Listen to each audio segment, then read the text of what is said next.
Death Note is a classic of the anime genre, and is well known by just about anybody who is at all a fan of said genre, whether they've actually seen it or not. I am one who has watched the show and really loved it. So when I discovered that the creators of Death Note had released a new series by the name of Platinum End, I was immediately curious what kind of show they would make some 15 years later.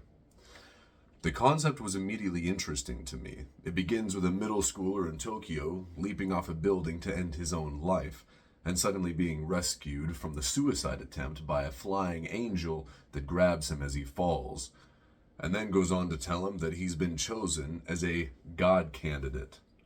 God has decided to retire at 999 days and therefore is in need of a replacement. So this middle schooler is one of 13 other people out of which they will decide to promote one to become the new god. After watching the first episode, I was enthralled. I binged the entire thing in 2 days. The ending was a real shock to me, and I was curious what other people thought of it and how they interpreted it. And how surprised I was when I discovered that anyone on YouTube interested in making a video on the subject did so merely to criticize it, for almost an hour in one case. So I decided that someone needed to give this story the respect it deserves, and if no one else would do it, I would have to. So let's begin. I want to start with talking about Death Note. Death Note is an anime that is very religious in its tone and plot. The main character, Light Yagami, finds a magical book in which if he writes a person's name, they will die. He immediately decides to use this power to fix the world by removing all criminals, anyone he deems unworthy of his new world, and anyone who gets in his way. He repeatedly says that he is now God. This is obviously a story of Cain-like or Luciferian tendencies, and intentionally so, which is revealed by the main fact that this character's name is Light, a clear reference to Lucifer, the Lightbringer. Throughout the stories, the authorities and Sherlock Holmes-type characters try to ascertain the identity of whoever is using this book, and keeping their names secret so he can't kill them. It is a battle of wits of the greatest kind. In the end, he's found out, largely due to his arrogant belief that no one could be more intelligent than him. Again, if you are familiar with deep literature, this is another instance of Luciferian patterns, especially referential to Faust in this instance. Finally, after being discovered to be the villain, Light Yagami is shot. As he lays bleeding out and dying, he has come to such a point of Luciferian arrogance and madness that he refuses to believe his own mortality. He can't die. It's impossible. He's God. But he does die. All along, he was just a man that was given a magical book of death by a bored reaper just for its own entertainment. Now, back to Platinum End. The first thing that piqued my interest is the central conflict of the story, the God candidates.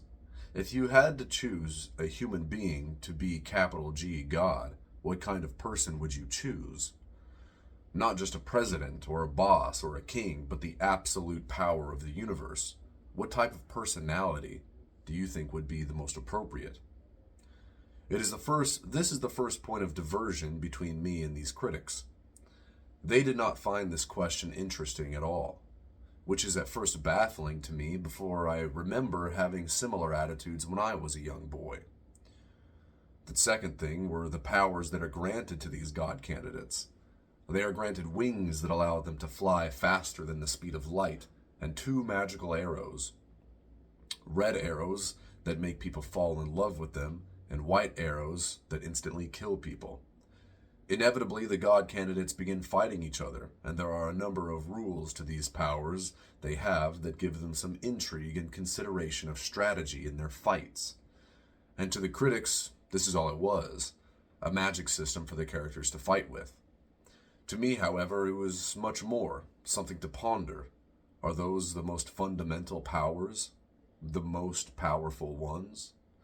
The power over death, over love, and the ability to be anywhere instantaneously while moving invisibly. Godspeed, as they say. Quite interesting. Now, about the main character, Mirai Kakahashi. He's interesting because he's the opposite of Light Yagami. He expressly does not want to be God, and even tries to give up the powers that have been granted him. He's humble, and only takes action in the story because a cruel man who is willing to kill merely for the sake of power is on his way to becoming the new god. He even says at one point that if he were to be made the new god, he wouldn't do or change anything, which is especially impressive when you consider that his upbringing was so brutal and abusive that it drives him to suicide in episode 1. In contrast to Light Yagami, coming from a perfectly loving household. The show has a lot to say about suicide. The author is clearly passionate about the issue, being that in the story, for someone to have been chosen to be a god candidate, they have to have been suicidal, and therefore playing a big role in the motivation of the characters and the plot. Mirai Kakahashi goes from trying to end his life in episode 1 to finding hope in life again and trying to inspire all his cohorts throughout the rest of the story. Much of the conflict in the second half of the story revolves around a debate about the nature and morality of the god that is said to be retiring, with the antagonist of this latter half trying to orchestrate the death of God. This eventually leads to the youngest and most suicidal member of the god candidates being chosen by the rest to become the new god. Then the story ends in spectacular fashion, with the young boy God spending a short time in heaven, viewing the pain and suffering of the world, deciding that his existence is unjust, and killing himself. When he does so, it makes all life on earth disappear. Lastly, we fade out with the faceless dialogue of some alien intelligence who cannot die, and so they run experiments like Earth and its apparently alien creature god to try to find out how to die. The reason that these critics have such a bad opinion of this show comes down to two things, which are each somewhat understandable in their own right. First, these critics do not take the discussion of God seriously. They see it as an old and tired philosophizing that would induce a quick nap in any reasonable person. They are wrong, but someone who's had a great deal of internet exposure can easily see where they're coming from, again, despite them being wrong. Secondly, these critics see the show as a big mess, with no clear direction or solid substance.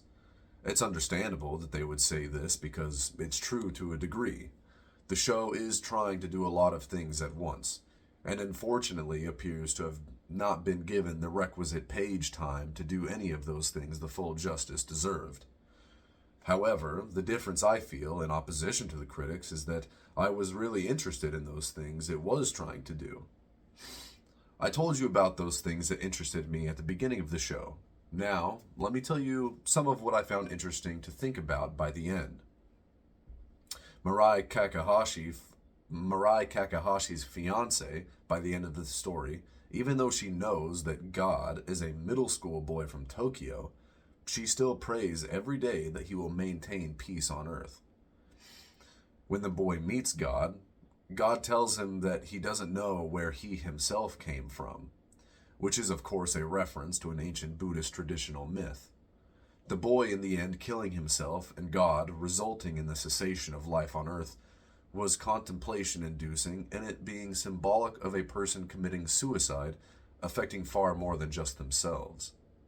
Even so far, the whole world would not be an extreme stretch of the imagination. Additionally thought-provoking is the idea that the existence of life itself being incumbent on the existence of a god. Lastly, the faceless aliens trying so hard to find a way to die remind us of the beauty and blessings of death. Death gives drama, story, urgency, and life to life. And maybe we should be grateful for that. In conclusion, I really enjoyed the show. I felt that the author was trying to do Dostoevsky a little bit, and I appreciate that. It's a bit of a mess, but it's an inspiring and thought-provoking mess.